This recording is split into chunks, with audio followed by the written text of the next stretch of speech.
Hello gamers, it's SoftKitty99 and today we're in Parkitect's Taste of Adventure and I'd like to show you the park that I built for the next scenario in the campaign. As you can see, I managed to get the gold medal and I really wasn't expecting that, so I'm really pleased with myself.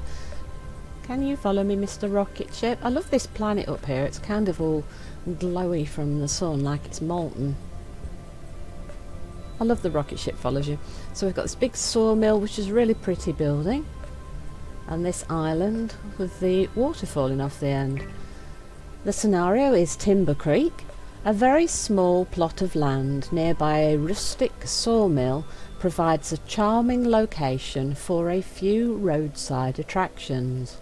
The landowner is willing to grant you more space, but only if you prove that you're able to put the land to good use by attracting a large number of guests. You can't charge any park entrance fee. Scenario then asks you to have at least 100 guests in your park, then 200 guests, then 300 guests, then 400 guests, then 600 guests, and it asks you optionally to complete all non-optional goals by the end of October year 2, and I was lucky enough to manage that one. Now the key with this one, as you can see, is that it says a very small plot of land. So when you first start the scenario, you have this tiny little space to work with.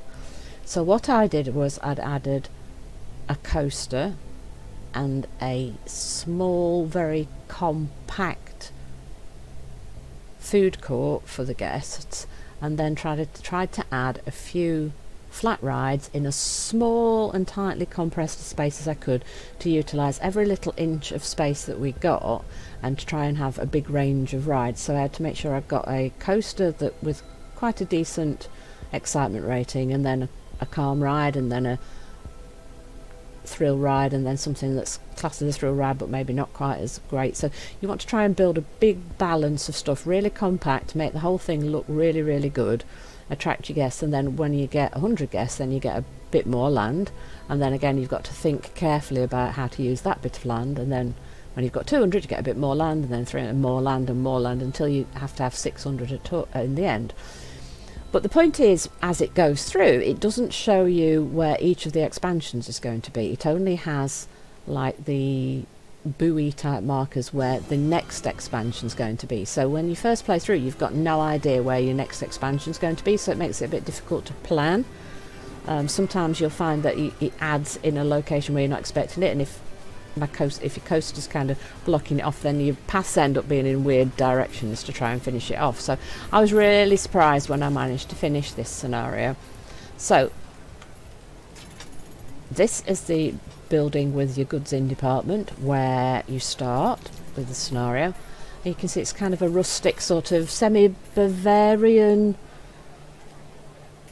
farmy type feel. So because we're in the Taste of Adventure pack, I decided I'm not going to go with the medieval Bavarian farmy type design. I decided I'd use this new sort of South American, Mediterranean, terracotta, Aztec, that kind of feel from the scenario packs. So right inside I used the first couple of squares for my information desk, so I didn't waste an inch of space. And as I said, I added toilets here and a cash machine right next to it, and then this is my food court right next to the goods in department. So the staff building is in this very back corner, and then we've just got a row of shops with one line right along the front of the goods in department for where the staff can get access to all the shops and then out into the park. So let me hide scenery to show you what I mean by utilising the space. So here's where the goods in department is. So we've got one line right from the entrance right the way up back to the staff building, and I did have to dig out a little bit to fit the staff building in here. So theoretically I could have gone one block further back and added one extra shop, but I just used the shops that we got. The only one that I didn't start with was the soft drinks, because the shops that it gave me to start with didn't have any drink shops, so I just left one space and straight away started researching shops until I got a drink. So that's what I did. So we started with balloons, ice cream, turkey legs, hot dogs, researched for the soft drinks, and then a vending machine. So we just added all that in, and that is the main, I think maybe the only, I don't think I ended up adding any more shops anywhere else. And as I said, this one here is a toilet block, so we've got a path there and then a toilet there and a toilet there. Actually, I should have shown you that while we hide the scenery. There you go. So you can see the two toilets face into each other and then just come straight out onto the path.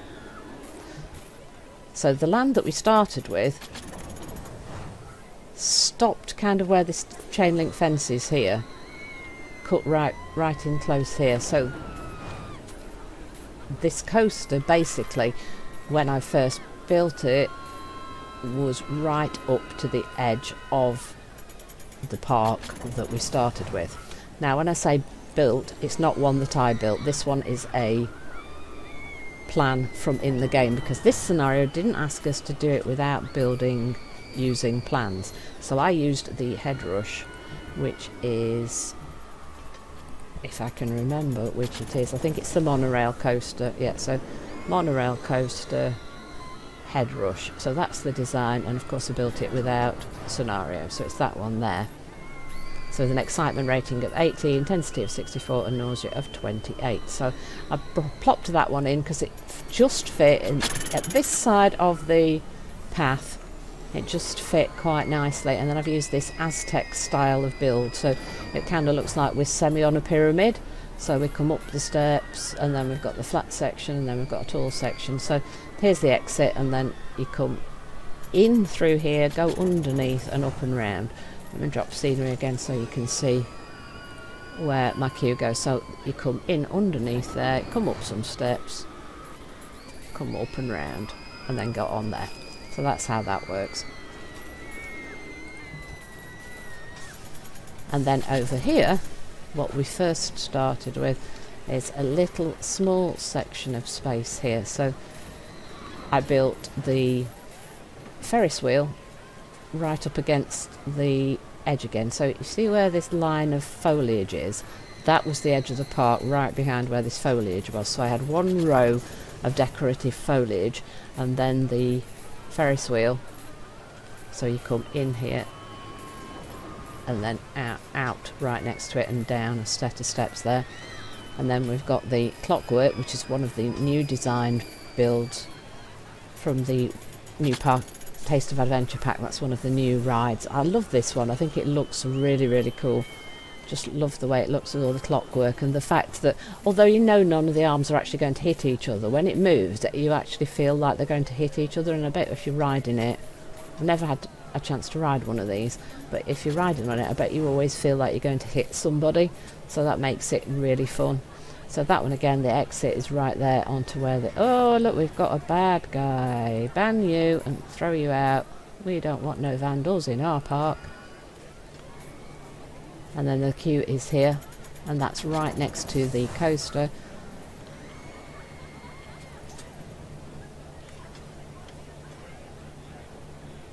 And then right next to that we've got a carousel on a second little path coming right next to where the coaster is.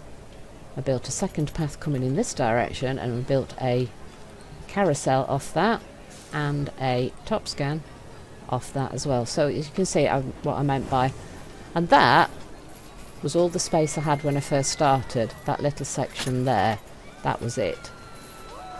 So we had 4 flats and a coaster and a tiny little shopping area and toilets, and that was the whole of the space when we first started. That was everything that we started with to get your first 100 guests.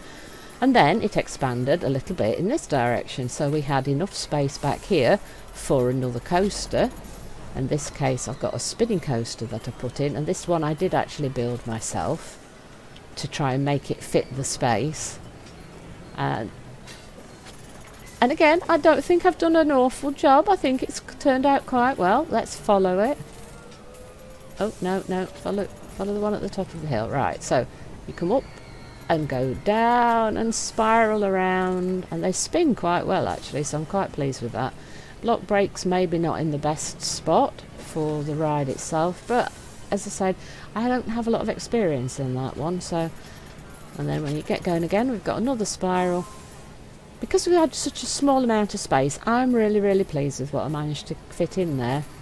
And like I said, all that advice that everybody gave me has really helped me to do an awful lot better, I think, in my building of the coasters.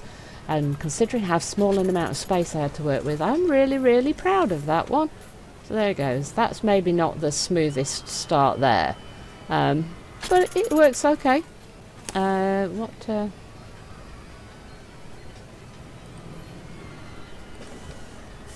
So we got an excitement rating of 53, intensity of 45, so I'm quite happy with that actually. That worked out quite well.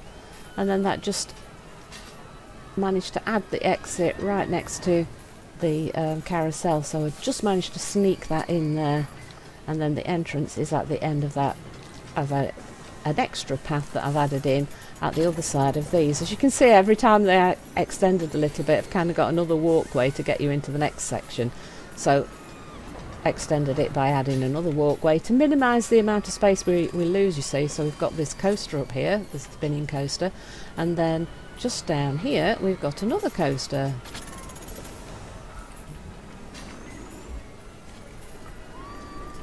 This is one of the kiddie coasters.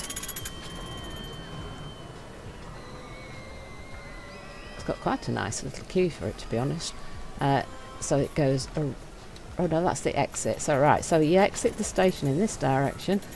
So it's a kiddie coaster, so it's not intense or anything, but it's just an extra coaster for you to be able to follow. So shall we follow it again? Because I built this, and I know it's not awesome and it's not great, but it's a little kiddie coaster and it fit into the space that we've got.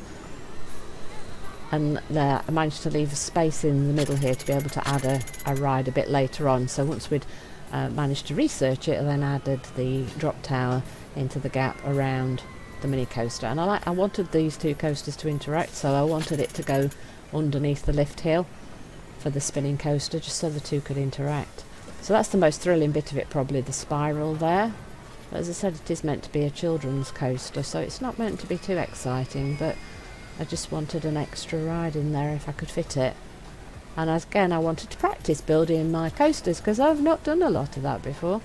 And of course, with the constraints of the space that we got at each added level of building, every time you get a goal, you get that little bit more space to build in. So that again was right at the edge of this part that I'd built. So when I built this coaster here and this coaster here and added a little toilet there, and just started to add a path across here once we got a bit more space again. So then we had another expansion of space, so it's like, oh, what can we build now? So then first thing I did is I ran a path across in this direction to figure out what we could do. Thought, how can I best utilise this terrain? So I put in a flat ride quite close to the edge of the park, and its exit comes here and its entrance comes around here. So that's the wipeout, and I also added a flat right here, again trying to maximise the usage of the space to the very edge. Just couldn't figure out any way to use this tiny bit of space. Even a drop tower wasn't going to fit into that, so I added a twister into this corner. So those were the next two rides that I added, and as soon as I'd researched the drop tower, I then dropped this in the gap left by the mini coaster here, and added the entrance off the edge of the path to the wipeout right there. And thought then, if I need to keep expanding and adding more rides, we've got a little bit of space here, and we also had a little bit of space here behind this coaster in this corner. And I was trying to figure out how to add another coaster to the space. And then while I was looking at the designs, I saw this. Now this again is a pre-built blueprint And it just looked so intriguing. I thought, oh, I wonder if I can fit that in. It doesn't look like it's going to be huge, and with a little bit of thought and thinking, I actually managed to fit it in, and I'm really, really pleased. And whoever built this, love it. Absolutely love it. So it's called the Hang Time, and it's got track 1 and track 2, and the two are synced up to each other. And it's the same coaster as this one. So if we go into coasters, it's the monorail coaster, and if you look at the blueprints, if I can find it, there you go, Hang Time there. So of course I built it without the added components. So excitement rating is 68, intensity is only 33, which is really crazy, because to me that looks quite intense, because it tips you completely upside down. And then it hangs some people semi-upside down because of its spacing. You know, I would never have thought of building something like that. I probably wouldn't have even figured out that you could. But to fit it in, you see, this terrain is quite tall up here, so this is quite high. Though the track itself is quite low down to the ground, but that's made the actual structure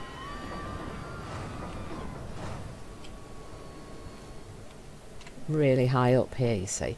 And this was the very last thing I added, so it came with its big support beams, so I added the little station building on top, changed the colours for the two rides so they look different, and gave them different colours. So this one's kind of a reddish pinkish, and this one's kind of a bluish, and the tracks are different colours. And then I was just starting to work on some way to make this look a bit more supported, and I was using the pillars here, so I just added pillars on all four corners. At that point, that is when I got my completed thing to pop up, so I left it at that. And I had been trying to figure out how to make it look even more supported, but that's as far as I got, just starting to put a few pillars in. And that was the end of the scenario, and as you can see, I've added lots of the more jungly, the new themed trees and things in. So we've got lots of the red flowers, these sort of palm trees, and these little bushes and plants and things around, all from the new theme, to try and just make it all feel in keeping with the terracotta sort of South American, Aztec, Inca, South American combined sort of design idea. So you can see where I've added all the plants in as we go around the building. As you can see, the ones closest to the entrance and stuff have much more well thought out, the decoration, and the further you get into the park, you can see it's not quite so finished. And I've added some planting in as we progressed, as much as I could, in different areas. And that is the park that I built for this one, and I was so lucky to actually manage to complete it and get the gold medal for it. So I really hope that this has given you some ideas for your own builds. I think the main thing with this one is the space constraints. Every time you get a bit more land, you may or may not have your paths in the right areas to be able to expand into the new one, which might mean you've got to move things around, and you have to make some really careful thoughts about how to best utilise the space that you've got in order to complete the goals that they've given you. So I hope you've enjoyed today's episode. Please don't forget to like, comment and subscribe, and I will see you in the next one. From SoftKitty99, goodbye and happy gaming!